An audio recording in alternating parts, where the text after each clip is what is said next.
living inside their heads. We're talking about alien memories. You're kidding. And most of them seem to consider us, they call us containers. Because they are we as human beings, have various levels of energy, various kinds of energy. One of these particular frequencies, they utilize. I'm not going to say they feed on it, but they utilize it as we would use electric energy.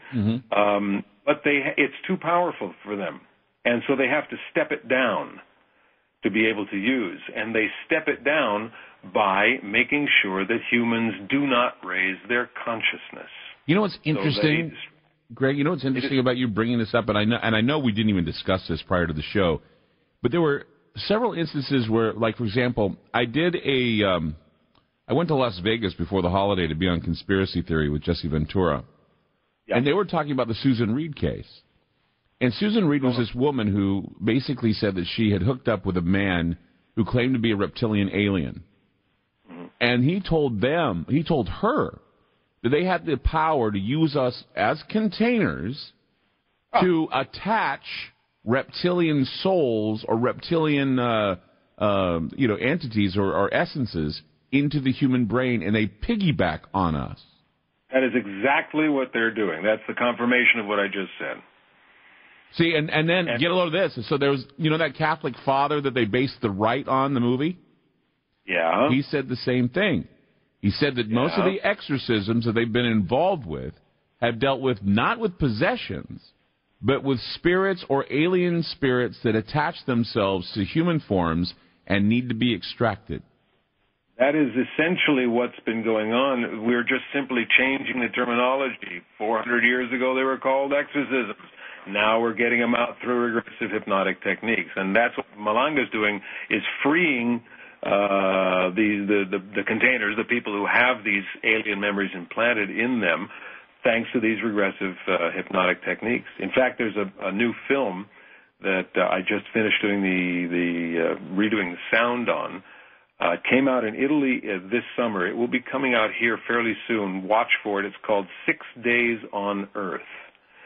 And it has, let's put it this way, it has the form of a science fiction movie, but for anyone who has eyes for what is going on, there's an enormous amount of correct information, and you just confirmed it.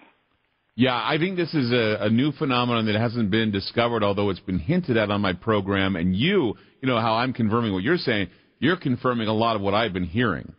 And I think that maybe this is a field of study that perhaps we need to look into, that there is within us a doppelganger spirit, whether it be a soul, whether it be an alien soul, whether it be something that is piggybacking on us. It's kind of like, did you ever see the movie The Hidden? I don't know. Yeah. It was a very obscure film, but it was about the very same idea, that there was an alien that would go from body to body, but it would fully possess the body, and they would do all kinds of crazy things, like listen to heavy metal, drink a lot of beer, and then end up dying, right? But I mean, apart from heavy metal and boozing and walking around looking like a hot chick, Claudia Christian, it was interesting, though, to understand that somehow that was a hint. And now more and more people are confirming that, we have all these exorcism movies out now, which I wish that they would go into the possibility, rather than doing this medieval exorcism stuff, to tell us that there's a new phenomenon now. It's not an abduction. It's now a piggyback ride. It's now, what this film is doing. I think it's the first film to give a lot of this information correctly. In fact, the lead character is based on this biochemist named Malanga. But the doppelganger, I want to make sure that things are clear. Not everybody's got these alien memories, obviously, implanted in them. There is, if you want to call it a doppelganger, Arguelles used to calls it the holon. And he's our fourth dimensional double. Every person has one. Oh my God, yeah. And that's not what I'm talking about. That's a naturally occurring aspect of a human being, which should be developed. which can be developed more. And that is what's happening in this in a continually at a continually accelerating pace right now, and it simply is going to be peaking at the end of this year. Greg, this is amazing. Happening, and all of a sudden it's going to happen on that day. We're already into it. We're opening up a whole new topic here, and it's amazing, Greg. And I wasn't even planning on it. Greg, this is fantastic. This is really amazing when we can share things that we've been hearing and realizing that there's a whole new phenomenon out there that needs to be explored. Greg Snegoff, my guest tonight on Ground Zero, some fascinating stuff, of course, talking about Robotech, but now we're getting into some very interesting subject matter, and that is fourth-dimensional beings that hijack with you. And there's also that fourth-dimensional doppelganger that you need to also use to raise your consciousness. Some fascinating stuff tonight from Greg Snegoff. If you have any questions, 503-4179. I mean, it's really fascinating. A lot of people in the chat room started springing up. We started talking about these piggyback entities, and they really are responding to this.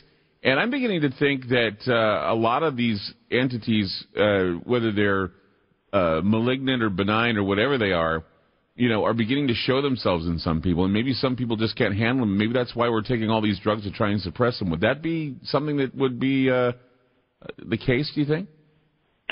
Well, I know that at least with some of these beings, since they're not manifest, so that means they're not three-dimensional. Doesn't mean they don't exist, they're just not three-dimensional. Right.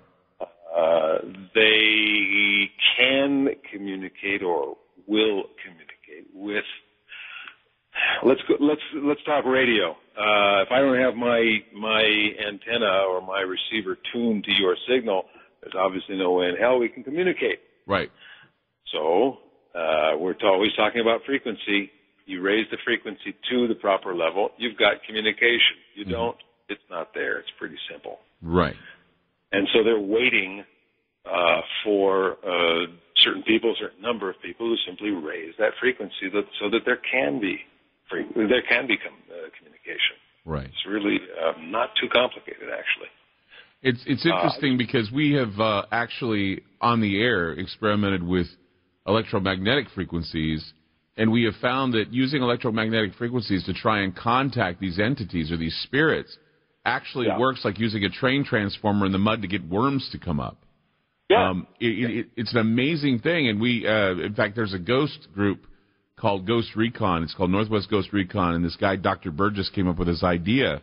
He first did it with radios, and now he's doing it with Van de Graaff generators, high-powered Van de Graaff generators, that when he fires them up in a room, the ghosts or the entities or whatever they may be, and see, this is the thing, too. When you talk about ghosts or you talk about the paranormal in that regard, I'm beginning to realize, Greg, that these just might not be people who have died. Not necessarily, no. No, what they are is they're quantum. They're dimensional beings, and there's that, I don't know if you know this or not, but there's actually people who have said that they've been haunted by themselves at times. They've seen ghosts of themselves. And if that's the case, then that must mean that you have a doppelganger on the other side and you've seen it. Sure. And I don't want to make this sound like I don't know. I know and no one else knows. That's not what this is about. Right. All of this makes such perfect sense. It kind of makes me think, why are we getting excited about it? It's just so obvious that that's the way things work. I don't quite understand how there can be any doubt. Do you understand my... Oh, yeah. Yeah, I understand that because it just seems to me that... It seems perfectly natural. Right. And what we have is we have our mythologies and our religions to guide us into what we believe about the paranormal. And I think it's more than that. And I think that if we find ourselves in a situation where we're so rigid and finite that we don't explore the possibilities that there are other dimensions. I mean, hell, at CERN they're trying to experiment with other dimensions. Well, at the CERN... I don't know if you've mentioned this. I don't live in the United States. I live in Italy, and have for many years. A few years ago, I met a nuclear physicist.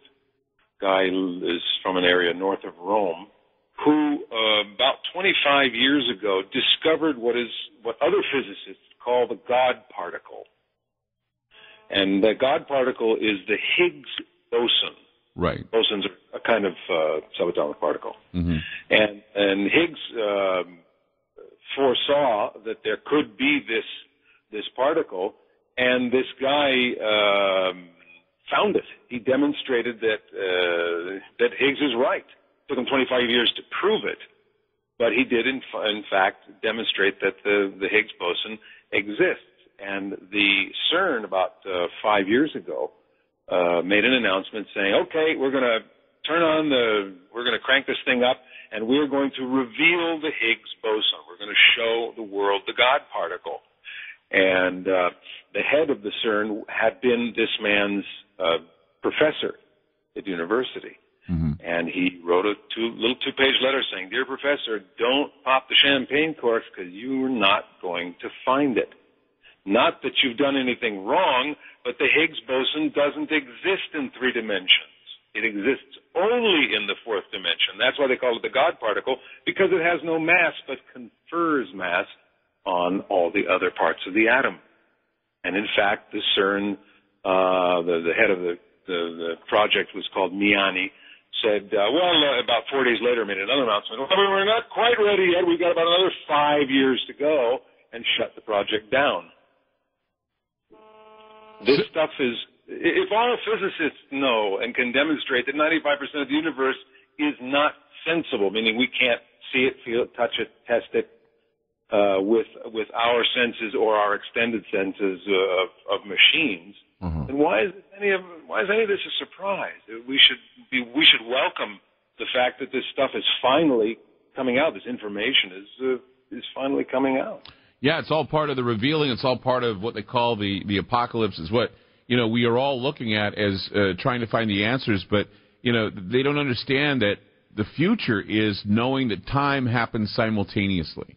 Yep. And that we are all occupying the space, and we see things in a linear direction, but past, present, and future happening right at this moment. And everything. And what's that? Yeah, that's what information that Argreus gave is about. That time, his discovery of what's called the law of time, that time has nothing to do with this sort of arrow that starts yesterday and goes towards tomorrow. Exactly. There's nothing linear about it. It's actually radial. It's a frequency. It's a timing frequency that synchronizes anything it comes in contact with, which is everything, obviously. That's right. Time is a whole different concept than what you're wearing on your wrist. That's true. That has nothing to do with time. So true. Let's go to Rob now. Rob, hi, you're on Ground Zero with Greg Snegoff. Go ahead. Hey, man. Yeah, pleasure on the show, man. I really, really love your show. Great. Thank you. Now, the question for Greg here, you had spoke about these alien beings that had kind of come into us with kind of a almost metaphysical form to harvest some kind of an energy that we have that they utilize themselves. So I was kind of wondering, do we have theory on what they're doing with it, or how, they're transferring this, whatever they do? Are they linked to another being somewhere else? Or, what's the scoop on that? Do you have any idea what they're doing inside of us like this? Are they taking our energy, or are we a conduit for some other source? Well, we're some of those alien memories probably have a body somewhere.